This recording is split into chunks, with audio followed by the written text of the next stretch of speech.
Well, folks, in today's video, we visit Larkspur Line train store located in Merrickville, Ontario for their 20% off Boxing Day to New Year's sale.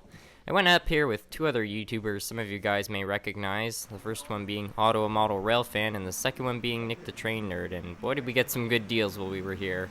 So here's something I've never shown on my channel in operation. This is actually the store's display, and this is the first time I've seen the store's train running here in quite a few years, so I was really happy to see it again.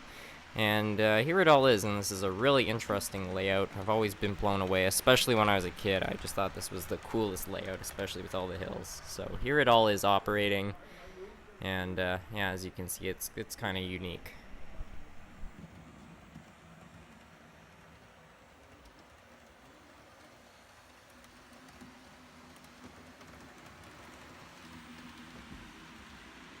So as we follow this train here around the layout, there's one feature on this layout that I've always really liked. As a kid, I just thought this was the most awesome thing. So you see it disappear in the tunnel here, but check this out.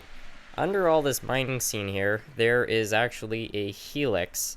And I know to some model railroaders this might not be the most impressive thing, but I've always thought it was very interesting, and I'm glad I got to get some video of it finally, after all these years of seeing it. And then the train just pops out over here, and goes for another lap around the layout.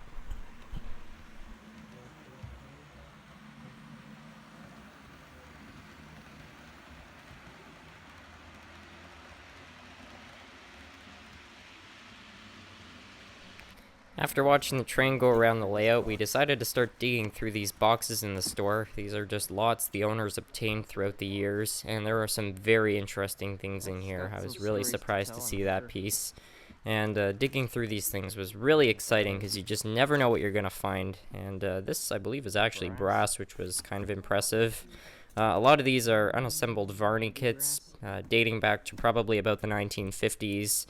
Some of them are a little bit newer, kind of 60s era, but very interesting nonetheless. And I definitely dug some very cool things out of this blot.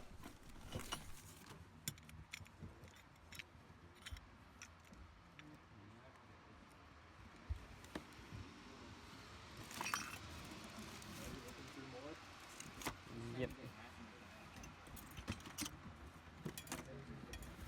After digging through this lot for a while, Nick found this old lot of Mark stuff for $15, which I thought was sort of interesting. And we also found this other lot. This is definitely not as vintage as the first one.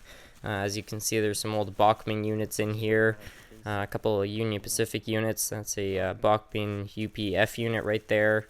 And there were some slightly better things. There were a few Atherns. There was a Baltimore and Ohio F unit right there in pretty good condition. But all the stuff in this box was pretty much 80s, 70s era type stuff. So not as special as the first lot, but still, it was exciting to get to go through it. Milwaukee Road. I have to try to make an offer for that one.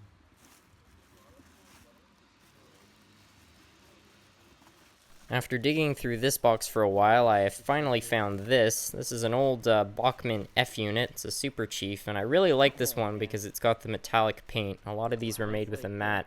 I was talking with David Z to G scale, and he was saying up in Pennsylvania these are like a very common unit, but up here they're kind of more rare, so I was really excited to find one of them.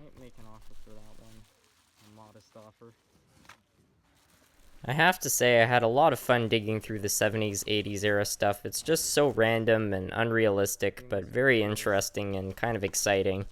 And there was a ton of that stuff in this box. It's lighted. Kind of funny because this stuff is... I think this is an old box. Here was something that I found which I thought was a little bit more special. This is an old steam locomotive. It's either a Mahano or an IHC. I don't know much about it, but I thought it was sort of cool. And there was also tons of European stuff, a lot of it German, and we found things like this old steam locomotive, which I believe is German. And we also found this John Deere locomotive, also I believe a German piece from Pico. And there were literally boxes full of this stuff, so it was really unique getting to go through it, because you don't see that up here much. Here's an old Pico steam locomotive. I also found these two, an Ontario Northern and an Amtrak F40. Here's another one of those lots of European stuff. I really don't know anything about this stock, so I don't have much to say about it, but it was really fun getting to go through it, not knowing what you were going to find next, because it really was an unusual assortment. There were buildings, rolling stock, all sorts of different things, all in these boxes.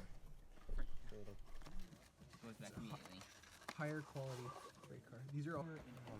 Eventually, Nick found something that none of us were expecting to see. This right here is an old German train set of some kind, and we don't know anything about the history of it, but we were all quite impressed by it, and we opened it up, and as you can see, everything's intact, and it was all in pretty much mint condition, which was really unique, so not something you find very often up here in Canada, so that was something we were all quite impressed by. I can tell you that much, yeah. This is a set of something. Anyway, after many hours of spending time at the store, we walked away with some absolutely incredible deals, and I'm going to show you guys what we found.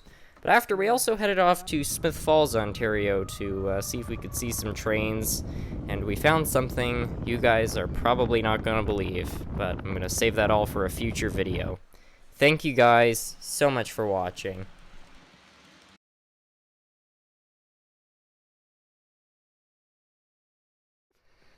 Nick, when did you say the next car is? Probably another 20 minutes.